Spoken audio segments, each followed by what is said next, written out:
Hallelujah hallelujah hallelujah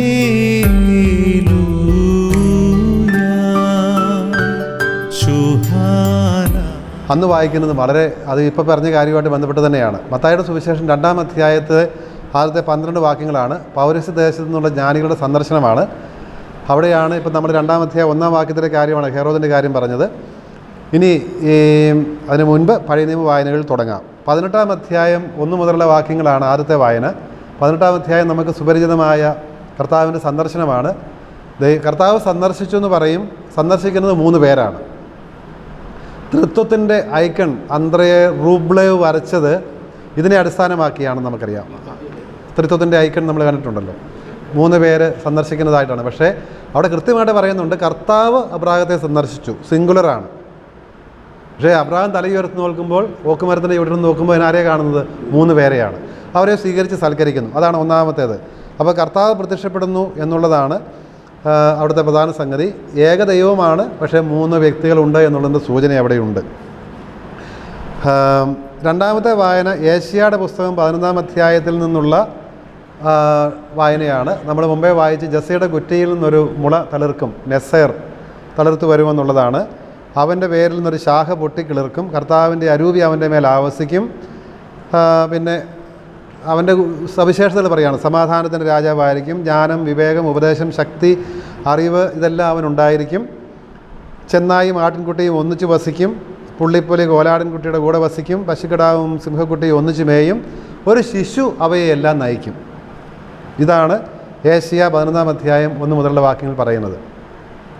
ഇതിൻ്റെ എല്ലാം ഒരു സ്വാധീനത്തിലാണ് ഈശോ ജനിക്കുന്നത്. തന്നെ പുൽക്കൂടുമായിട്ട് ബന്ധപ്പെട്ടാണ്.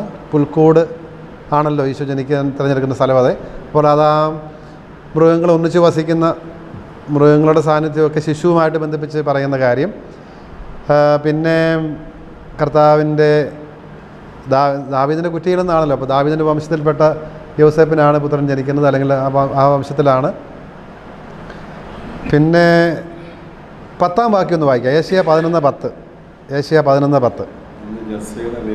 ജനങ്ങൾക്ക് ഒരു അടയാളമായി നിലകൊള്ളും. ഒരു അടയാളമായി നിലകൊള്ളും. ഇനി 12-ാം വാക്യം കൂടി. ജനതകൾക്ക് അവിടുന്ന് ഒരു അടയാളം നൽകും. ജനതകൾക്ക് ഒരു അടയാളം നൽകും. ജനതകൾ എന്നുള്ളത് പഴയ നിയമത്തിൽ ഉപയോഗിക്കുമ്പോൾ ജനവും ജനതകളും ഒരു വ്യത്യാസമുണ്ട്. ജനമെന്ന് പറയുന്നത് ഇസ്രായേൽ ജനവും, ജനതകൾ ഇസ്രായേൽ അല്ലാത്ത, നമ്മളിപ്പം ക്രിസ്ത്യൻസ്, നോൺ ക്രിസ്ത്യൻ, ജെൻഡൈൽസ് എന്ന് പറയുന്നത്. ജെൻഡൈൽസ് ഞാൻ ബോധപൂർവ്വം ഉപയോഗിക്കാതിരുന്നതാണ്. കാരണം വിജാതീയർ എന്ന് പറയുമ്പോൾ എന്തോ ഒരു മോശമായ സംഗതിയാണ് എന്നൊരു ധ്വനി അതിൽ തന്നെയുണ്ട്. വിജാതീയർ എന്നുള്ള പദത്തിന് നമ്മൾ ഉപയോഗിച്ച് അങ്ങനെ ഒരു ധ്വനിയുണ്ട്. പക്ഷേ അങ്ങനെ ഒരു ധ്വനി അന്നില്ലായിരുന്നു. നമ്മളിപ്പോൾ ക്രിസ്ത്യൻസ്, നോൺ ക്രിസ്ത്യൻസ് എന്ന് പറയുന്നത് പോലെയേ ഉള്ളൂ. യഹൂദർക്കിടയിലുണ്ടായിരുന്ന ഒരു പ്രയോഗമാണിത്. ജെൻഡൈൽസ്, എത്നോസ് എന്ന് പറയുമ്പോൾ ജനതകൾ എന്നേ ഉള്ള അർത്ഥം. അപ്പോൾ അത് ജനതകൾക്ക് എന്ന് പറയുന്നത് ആ യൂണിവേഴ്സൽ എന്നുള്ള അർത്ഥത്തിലാണ്. അത് തന്നെയാണ് ഇവിടെ മത്തായിയുടെ സുവിശേഷത്തിൽ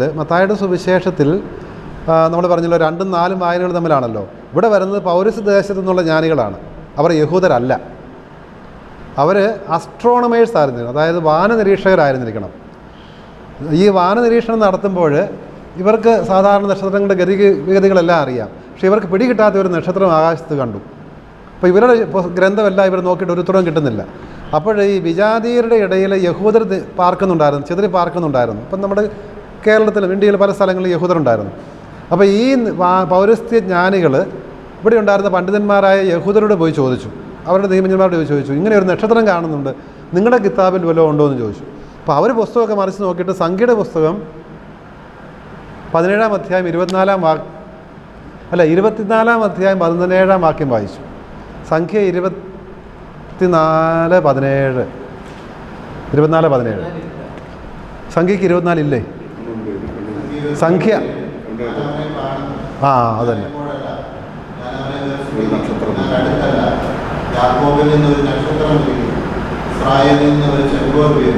കണ്ടു കിട്ടുന്നവർ പറഞ്ഞു.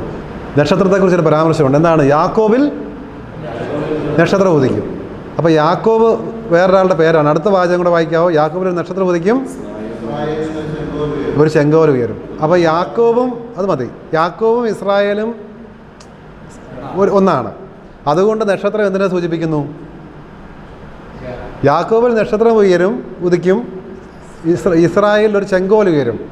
യാക്കോബും ഇസ്രായേലും ഒന്നിച്ചു പോകുന്നു. നക്ഷത്രവും ചെങ്കോൽ എന്തിൻ്റെ അടയാളമാണ്? രാജാവിൻ്റെ. അപ്പോൾ എവിടെ രാജാവ് ജനിച്ചെന്നാണ്? ഇസ്രായേൽ എവിടെയാണോ ഇസ്രായേലിൽ ഒരു രാജാവ് ജനിച്ചിരിക്കുന്നു. അതുകൊണ്ട് ജ്ഞാനികൾ കണ്ണും പൂട്ടി പോരുകയാണ്. എങ്ങോട്ടാണ് പോകേണ്ടത്? ഇസ്രായേലിലെ രാജാവിൻ്റെ കൊട്ടാരത്തിലേക്ക്. അതുകൊണ്ടാണ് നേരെ അവർ വിടുന്നത് എങ്ങോട്ടാണ്? ജെറൂസലമിലെ കൊട്ടാരത്തിലേക്കാണ്. എന്നിട്ട് അവർ പറയുകയാണ്, ഞങ്ങൾ അവൻ്റെ നക്ഷത്രം കണ്ടു, ഇസ്രായേൽ രാജാവ് ജനിച്ചെന്ന്. രാജകൊട്ടാരത്തിലല്ലേ ജനിക്കുള്ളൂ.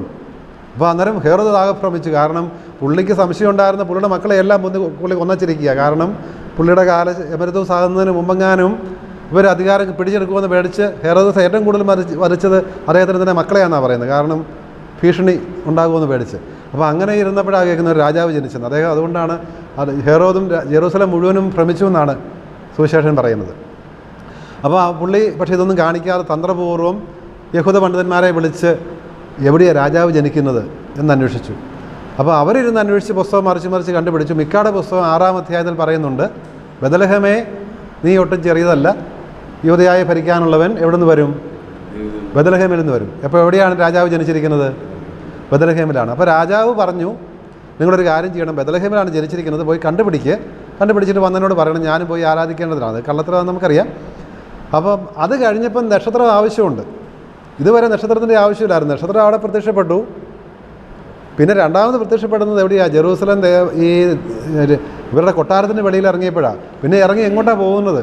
ഇപ്പോൾ പാതുവായിലാണെന്നറിയാം, പക്ഷേ പാതുവായിൽ ഏത് വീട്ടിലാണെന്നിങ്ങനെ അറിയുന്നത്. അപ്പോൾ അത് വീട് കണ്ടുപിടിക്കണം. അതുകൊണ്ട് ഇവിടെ ഇറങ്ങിയപ്പം മുതൽ നക്ഷത്രം ഇവരെ വഴി നടത്തുകയാണ്. കൊട്ടാരം കണ്ടുപിടിക്കാൻ എളുപ്പമാണ്, പക്ഷേ വീട് കണ്ടുപിടിക്കാൻ എവിടെയാണെന്ന് അറിയത്തില്ല. കുഞ്ഞുങ്ങൾ നോക്കിപ്പോയാൽ ഏതെല്ലാം വീട്ടിൽ കുഞ്ഞുങ്ങൾ കാണും, എല്ലാ വീട്ടിലും കാണും.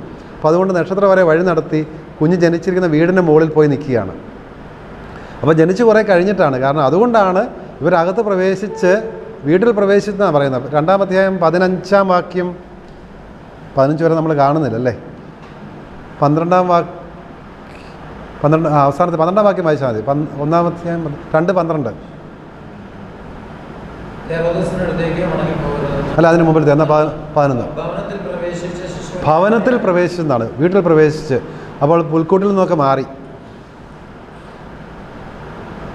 അപ്പം അവിടെ തന്നെ തൽക്കാലത്തേക്ക് ഒരു പ്രസവാനന്തര ശുശ്രൂഷയ്ക്ക് വേണ്ടി അവിടെ തന്നെ വാടകയ്ക്ക് എടുത്തൊക്കെ താമസിച്ച് കാണും. കാരണം ബെത്ലഹേമിൽ പേരെഴുതിക്കണമല്ലോ. അപ്പോൾ അത് കഴിഞ്ഞ് തിരിച്ചു പോവുകയും ചെയ്യണം. അപ്പം അതുകൊണ്ട് സെൻസസ് ആദ്യത്തെ ദിവസമൊക്കെ വെക്കാം. അല്ല, ഞാനിങ്ങനെ അകലെയാണല്ലോ, വഴിയിലാണ് വെക്കാറ്. ഇങ്ങനെ നടന്നു വരുന്നതായിട്ടാണ്. അതിൻ്റെ കാരണം ഹെറോദ് കണക്ക് കൂട്ടി. പൗരസ് ദേശത്തു നിന്നാണല്ലോ വരുന്നത്. ഇവിടുന്ന് ഈ പ്രവിധാനത്തു നിന്നും പിറവത്തു നിന്നൊക്കെ പോയെന്നാണ് പറയുന്നത്. അപ്പോൾ എവിടെന്നെങ്കിലും ആട്ടെ. അപ്പം അവിടെ എത്താനുള്ള സമയം പുള്ളി ഏകദേശം കണക്ക് കൂട്ടി, കാൽക്കുലേറ്റ് ചെയ്തു. ജ്ഞാനികളാണല്ലോ ഇവർ സമർപ്പിച്ച സമ്മാനങ്ങളിൽ നിന്ന് ഊഹിക്കാൻ സാധിക്കും അവർ രാജാക്കന്മാരായിരുന്നത്. അല്ലാതെ സൂചനയൊന്നുമില്ല, ജ്ഞാനികളിൽ നിന്ന് മാത്രമേ അവിടെയുള്ളൂ. പക്ഷേ ഇവരുടെ സമ്മാനം ഒരു രാജാവ് മറ്റൊരു രാജാവിനെ സന്ദർശിക്കുമ്പോൾ കൊടുത്തിരുന്ന സമ്മാനങ്ങളാണിത്. പൊന്നും മീറയും കുന്തിരിക്കും. അപ്പോൾ അതുകൊണ്ട് അതിൽ നിന്ന് അനുമാനിക്കുകയാണ് ഇവർ രാജാക്കന്മാരായിരുന്നത്. അപ്പോൾ രാജാക്കന്മാരായതുകൊണ്ട് കുതിരപ്പുറത്തെങ്കിലും ആയിരിക്കും വന്നത്. അപ്പോൾ ഈ ഹെറോദ് കാൽക്കുലേറ്റ് ചെയ്തു, ഇവർ വരാൻ എത്ര അകലെന്ന് വന്നാലും ഇത്ര സമയം എടുക്കും. അപ്പോൾ അതുകൊണ്ടാണ് പുള്ളി 2 വർഷമെന്ന് കണക്ക് കൂട്ടത്. ചിലപ്പോൾ 1 വർഷമേ എടുക്കുള്ളെന്ന് കണ്ടു കാണും. പക്ഷേ ഒരു കാരണവശാലും ശിശു രക്ഷപ്പെടരുത്. അതുകൊണ്ടാണ് 2 വയസ്സിന് താഴെയുള്ള എല്ലാവരെയും വധിക്കാൻ കൽപ്പന പറയും.